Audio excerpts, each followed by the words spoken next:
നമുക്ക് ഐഫോണിൽ short cuts എന്ന ഒരു ആപ്ലിക്കേഷൻ ഉണ്ട്. അതെങ്ങനെ യൂസ് ചെയ്യാമെന്ന് കാണിച്ചു തരാം. അപ്പോൾ നമ്മളുടെ ഐഫോൺ യൂസേഴ്സിൻ്റെ എല്ലാവരിലും ഈ ആപ്ലിക്കേഷൻ ഉണ്ടാവും. ഇല്ലാത്തവർക്ക് ആപ്പിൾ സ്റ്റോറിൽ പോയിട്ട് ഡൗൺലോഡ് ചെയ്യാൻ പറ്റുന്നതാണ്. അപ്പോൾ പലർക്കും ഇതെങ്ങനെയാണ് യൂസ് ചെയ്യുന്നത്, എന്തിനാണ് യൂസ് ചെയ്യുന്നതെന്ന് പോലും അറിയാത്തവരുണ്ടാവും, അറിയുന്നവരും ഉണ്ടാവും. അപ്പോൾ ഇവിടെ ഞാൻ കുറേ ഷോർട്ട് കട്ട്സ് എൻ്റെ ഇതിലുണ്ട്. അപ്പോൾ അത്യാവശ്യമുള്ളത് ഞാൻ എങ്ങനെയാണ് യൂസ് ചെയ്യുന്നതെന്ന് കാണിച്ചു തരാം. ആദ്യമായിട്ട് ട്രാൻസ്ലേറ്റ് എന്ന് പറയുന്ന ഒരു ഓപ്ഷന് പരിചയപ്പെടുത്തി തരാം. അപ്പോൾ അതിന് ഏതെങ്കിലും ലാംഗ്വേജ് സെലക്ട് ചെയ്യുകയാണെങ്കിൽ അത് ഇംഗ്ലീഷിലേക്ക് ട്രാൻസ്ലേറ്റ് ചെയ്ത് തരും. ഫോർ എക്സാമ്പിൾ കോപ്പി ചെയ്യാം, ട്രാൻസ്ലേറ്റ് എടുക്കുക, എന്നിട്ട് ക്ലിക്ക് ചെയ്താൽ മതി. അത് ഓട്ടോമാറ്റിക്കായിട്ട് ഇംഗ്ലീഷിലേക്ക് ട്രാൻസ്ലേറ്റ് ആവും. നമ്മൾ ഓക്കെ അടിച്ചാൽ ആ ഇംഗ്ലീഷ് വേർഡ് കോപ്പി ചെയ്തിട്ട് വരും നമുക്ക്. അതിവിടെ ഇങ്ങനെ കോപ്പി അടിച്ചാൽ ഇംഗ്ലീഷ് വേർഡ് കിട്ടും. അടുത്തതായിട്ട് അതിൽ തന്നെ നമുക്ക് വേണ്ട ലാംഗ്വേജ് സെലക്ട് ചെയ്യാൻ പറ്റും കേട്ടോ. മലയാളം വേണമെങ്കിൽ മലയാളം, ഇംഗ്ലീഷ് ഏത് ലാംഗ്വേജിലേക്കാണ് ട്രാൻസ്ലേറ്റ് ആവേണ്ടത് ഇത് ഇവിടെ അടിച്ചെത്താൽ മതി. ഇവിടെ ഇംഗ്ലീഷ് ഉള്ളത് വേണമെങ്കിൽ മലയാളം സെലക്ട് ചെയ്താൽ മലയാളത്തിലേക്ക് മാറ്റാൻ പറ്റും. അങ്ങനെ അടുത്തതായിട്ട് PDF കൺവേർട്ടർ. അത് എല്ലാവർക്കും യൂസ് ചെയ്യുമെന്ന് അറിയില്ല, എന്നാലും ആവശ്യമുള്ളവർക്ക് ഉപകാരപ്പെടുന്നു. അത് നേരെ ഗൂഗിൾ ക്രോമിലെ വെബ്സൈറ്റിലേക്കാണ് പോവുക. അപ്പോൾ ഇവിടെ അപ്ലോഡ് ചെയ്യാൻ പറ്റും. PDF ഫയൽസിൽ പോയിട്ട് നമുക്ക് സെലക്ട് ചെയ്യാം. അത് സെലക്ട് ചെയ്തതിന് ശേഷം ഇവിടെ ഡൗൺലോഡ് ചെയ്യാൻ പറ്റും. ആ ഡൗൺലോഡ് ചെയ്തിട്ട് ഇമേജ് ഫയലിലേക്കാണ് സേവ് ആവുന്നത്, PDF ഫയൽ.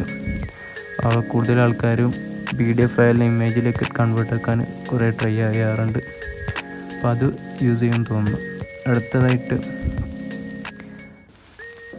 Long screenshot. ഇത് എല്ലാവർക്കും യൂസ് ആവും.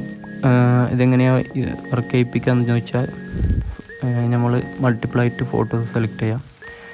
ഇത് കൂടുതലായിട്ട് നമുക്ക് സ്ക്രീൻഷോട്ട് നല്ല ഉപകാരപ്പെടും.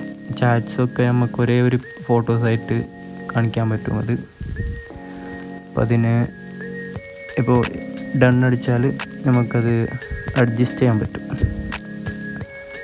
അതിൻ്റെ റിമൂവ് ടോപ്പ് ബാർ നമുക്ക് മേലുള്ള ഇത് റിമൂവ് ചെയ്യാൻ പറ്റും. ചേഞ്ച്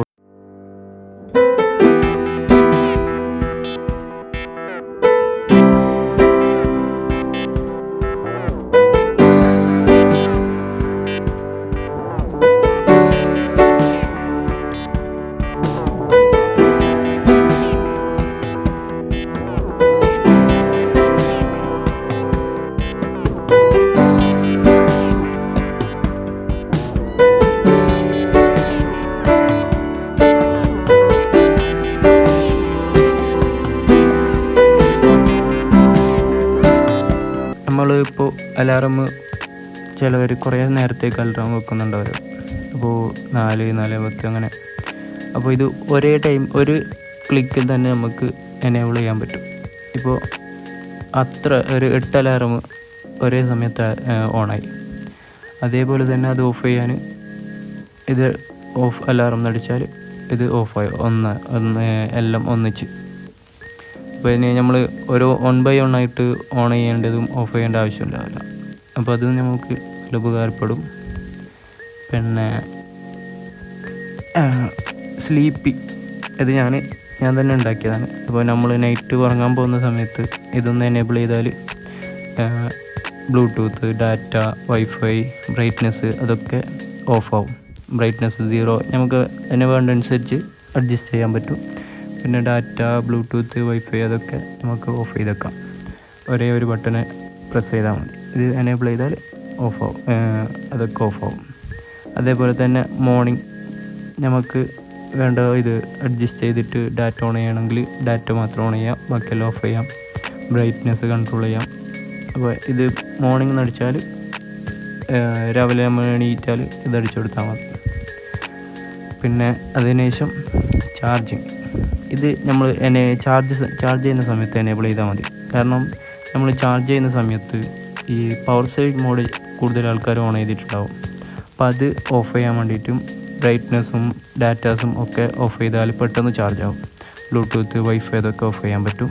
അപ്പോൾ ഈ ബാറ്ററി ചാർജിങ് അത് ഞാൻ നിങ്ങൾക്ക് വേണ്ട പോലെ പേരൊക്കെ റീനെയിം ചെയ്യാൻ പറ്റും. ഇവിടെ പോയിട്ട് 3 ഡോട്ട് അടിക്കുക, ഇവിടെ എന്താ പേര് വേണ്ടത് അത് അടിച്ചു കൊടുക്കുക.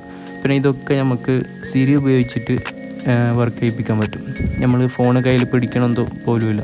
സിരി എന്ന് പറഞ്ഞിട്ട് നമ്മൾ എന്താ സേവ് ചെയ്തിട്ടുള്ളത് അത് പറഞ്ഞു കൊടുത്താൽ മതി. അപ്പോൾ അത് ഓട്ടോമാറ്റിക്കായി എനേബിൾ ആവും. ഏതാണേലും അലാറം ആണെങ്കിലും ചാർജിങ്, സ്ലീപ്പി, മോർണിംഗ്, അത് നമുക്ക് പെട്ടെന്ന് മനസ്സിലാൻ വേണ്ടിയിട്ട് ഞാനതുപോലെ സേവ് ചെയ്തതാണ്.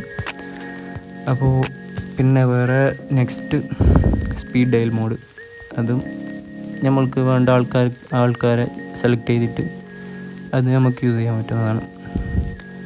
പിന്നെ വേറെന്താണ്,